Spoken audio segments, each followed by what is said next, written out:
सभी साथियों को नमस्कार। उपस्थित हूँ आप लोगों के बीच में एक बार पुनः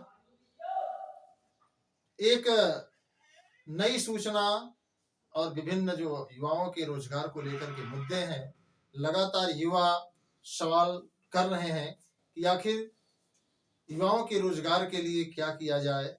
अभी आचार संहिता शुरू है और बड़ा दुर्भाग्य है कि उत्तर प्रदेश में वर्तमान समय में जो चुनावी माहौल चल रहा है, अगर देखा जाए तो हमारे मतदाता हताश और निराश हैं और पश्चिम में लगभग 55% मतदाता जो है शामिल हुए हैं। कहीं कहीं पर 60% भी मतदाता जो है अपनी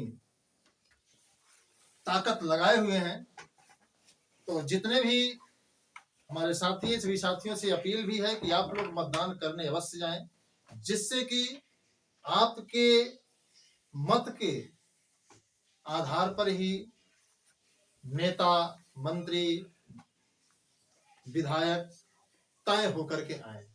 तो जितने भी साथी हैं, सभी साथियों से बार बार ये अपील है कि आप मतदान करने जरूर जाएं, क्योंकि यह लोकतंत्र है और लोकतंत्र में आपकी सहभागिता उतनी ही जरूरी है जितना आपके जीवन में रोजगार जरूरी है।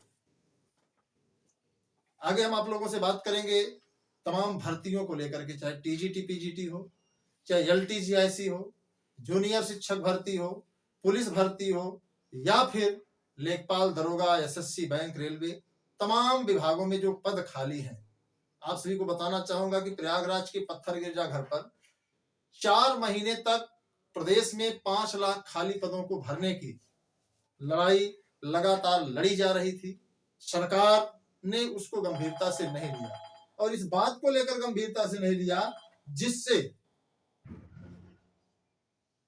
कि युवाओं को रोजगार न मिल सके, क्योंकि भारतीय जनता पार्टी हमेशा युवाओं के रोजगार के अगेंस्ट ही काम करती है। संविदा प्रथा लागू करना, सिस्टम को बेचना, आपने देखा होगा एयर इंडिया, एलआईसी, बीएसएनएल, तमाम कंपनियों को जो है कारपोरेट घरानों के हाथों जो है गिरवी रख दिया गया है। ये हमारे देश के नौजवान के लिए, प्रदेश के नौजवान के लिए बहुत ही दुर्भाग्यपूर्ण है। तो ऐसे में सभी साथियों से मैं बताना चाहूंगा कि आप सब हर हाल में पूरी ताकत के साथ इस लोकतंत्र में अपनी ताकत दिखाइए, जिससे कि जिसको आप चाहते हैं वो शासन सत्ता में आ सके और आपको रोजगार के सवाल पर गंभीरता से विचार कर आगे की रणनीति बना सके। तो जितने भी साथी हैं, सभी साथियों से हम चाहेंगे कि आप वीडियो को अधिक से अधिक शेयर करिए, लाइक करिए, सब्सक्राइब करिए, जिससे कि आप तक इस तरीके के ऑथेंटिक सूचनाएं पहुंच सके। तमाम मित्रों का कहना है कि टीजीटी पीजीटी की भर्ती में जो 22,000 पदों को लेकर के हम लोगों का अभियान चलाया जा रहा है, आखिर कब इसको अंतिम मुकाम तक पहुंचाया जाएगा। तो मित्रों को बताना चाहूंगा कि अभी तक कोर्ट ऑनलाइन चलती थी, अब ऑफलाइन चलने के आसार मिल गए हैं। हालांकि अभी चल नहीं रहे, 2-4 दिन में चलना शुरू हो जाएंगे। तो मुझे यकीन है कि ऑफलाइन में हम अपनी बातों को जितनी मजबूती से रख पाते हैं, शायद ऑनलाइन में यह व्यवस्था नहीं है। यही कारण है कि तमाम केसेज ऐसे हैं जो तारीख पर तारीख बन करके ही रह गए।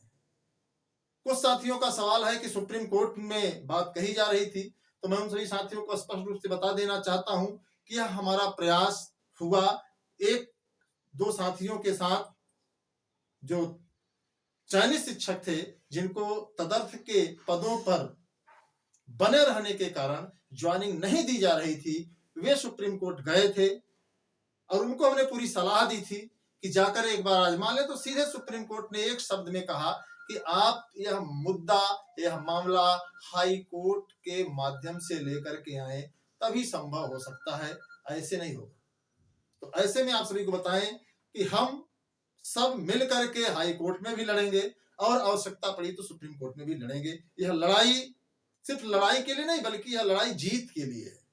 22,000 टीजीटी पीजीटी के पद आने वाले विज्ञापन में मजबूती से जुड़े और आपको रोजगार प्राप्त करने का एक अवसर मिले। और टाइम बाउंड आदेश, जिस तरीके से आपने देखा होगा कि युवा मंच टीम ने लगातार प्रयास करके 2021 के विज्ञापन को 5 महीने में ऐतिहासिक स्पीड दी है। अब 5 महीने में भर्ती पूरा हुई।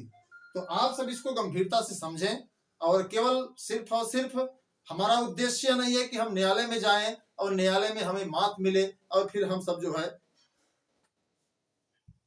मौन होकर के फिर बैठ जाएं। हमारा आपका प्रयास सही दिशा में होना चाहिए और यह लड़ाई सही और तार्किक होनी चाहिए।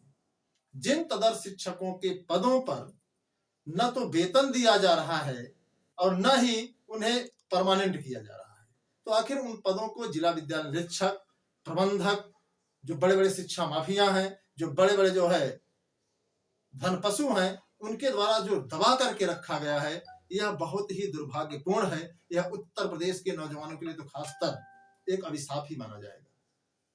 बात करते हैं LTJIC शिक्षक भर्ती की। इसमें 5 विषयों में योग्यता और अर्हता जिसको आप कहते हैं, उसको लेकर के लगातार विवाद चला रहा है। मामला न्यायालय में भी है, जैसे हिंदी को लेकर के कि इंटर में संस्कृत होनी चाहिए कि नहीं होनी चाहिए, कला में बीएड होना चाहिए कि नहीं होना चाहिए, संगीत में बीएड होना चाहिए कि नहीं होना चाहिए, अंग्रेजी में सामान्य अंग्रेजी और लिटरेचर, इन सभी मुद्दों को लेकर के विवाद चल रहा है। कंप्यूटर में आप विवाद जानते ही हैं। तो ऐसे में जितने भी साथी हैं, उन सभी साथियों से यही बताना चाहूंगा कि हम लोगों का प्रयास है कि विज्ञापन आए, वो LT का भी आए, आपके TGT PGT का भी आए। और तो TGT PGT का तो मैंने आपको बता दिया, लेकिन LT के मामले में जब तक शासन के द्वारा यह निस्तारित नहीं किया जाएगा कि जो योग्यता है उसको निश्चित नहीं किया जाएगा, तब तक विज्ञापन नहीं आएगा। और यह मुझे जहां तक लगता है कि चुनाव आचार संहिता समाप्त होने अर्थात नई सरकार का गठन होने के बाद ही संभव है। हालांकि तमाम लोग इस उम्मीद के साथ यह कयास लगाए हैं कि जल्द ही आ जाएगी। और आपको बता दें कि जितने भी आयोग बोर्ड हैं, यह जो कह रहे थे कि आचार संहिता का असर मेरे ऊपर नहीं पड़ता है, तो अब स्पष्ट आप लोग जान लीजिए कि आचार संहिता का असर बहुत पड़ता है। इसलिए पड़ता है कि सरकार की सहमति के बिना एक विज्ञापन नहीं दे सकते। हाँ, पुराने जो पेंडिंग मामले हैं उन पर निर्णय लिया जा सकता है, उनके रिजल्ट्स जारी किए जा सकते हैं, उनको जो है आगे की कार्रवाई करने की छूट है। अब जूनियर शिक्षक भर्ती में तमाम साथियों का कहना है कि क्या पद बढ़ेंगे या नहीं बढ़ेंगे।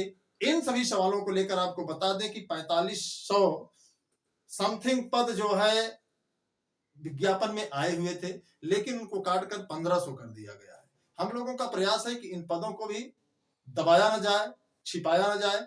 इन पदों को जोड़ करके जो भर्ती हुई है उस भर्ती में इसे जो है ऐड करके जस्ट आगे की कार्रवाई की जाए। डबल गोले मामले पर आपको बता दें कि हाई कोर्ट ने एक बहुत बड़ा सवाल किया। 7 तारीख को सुनवाई थी, तो उसने कहा कि आप जो OMR सीट बनवाए हैं, तो ऐसे में क्या है कि जो OMR सीट है, उस OMR सीट का जो प्रारूप था वह गलत था। इस कारण से जो है OMR सीट में तमाम लगभग 80,000 से अधिक युवाओं ने गलत गोला अर्थात हिंदी के साथ सोशल स्टडीज, संस्कृत के साथ सोशल स्टडीज और अंग्रेजी के साथ सोशल स्टडीज का कॉलम काला कर दिया है, अर्थात उसे छायांकित कर दिया है। यह मामला कोर्ट में चल रहा है। 50% भी जूनियर शिक्षक भर्ती मामला चल रहा है। जिन साथियों का स्नातक में 50% से कम नंबर था, उनको रोक दिया गया था। युवा मंच टीम ने गंभीरता से लड़ाई लड़ी और सभी साथियों को फार्म भरने का मौका मिला। तमाम साथी जो दूर दराज के थे फार्म नहीं भर पाए, जिसको लेकर आंदोलन भी किया गया, लेकिन न्यायालय के आदेश के कारण उस पर बहुत हम लोग मजबूती से नहीं लड़ पाए। फिर भी लगभग 3000 साथियों ने फार्म भरा। ये लड़ाई लगातार जारी है और जैसे ही आचार संहिता समाप्त होती है, नई सरकार का गठन होता है, हम लोग फिर पटल पर आएंगे, जमीन पर उतरेंगे और एक लंबी कवायद के साथ एक लंबी लड़ाई, आर पार की लड़ाई लड़ने की पूरी तैयारी है। सारी योजनाएं बन गई हैं, सिर्फ और सिर्फ हमें उस वक्त का इंतजार है जिस वक्त के लिए आप भी बेसब्री से हाथ पर हाथ धरे बैठे हैं।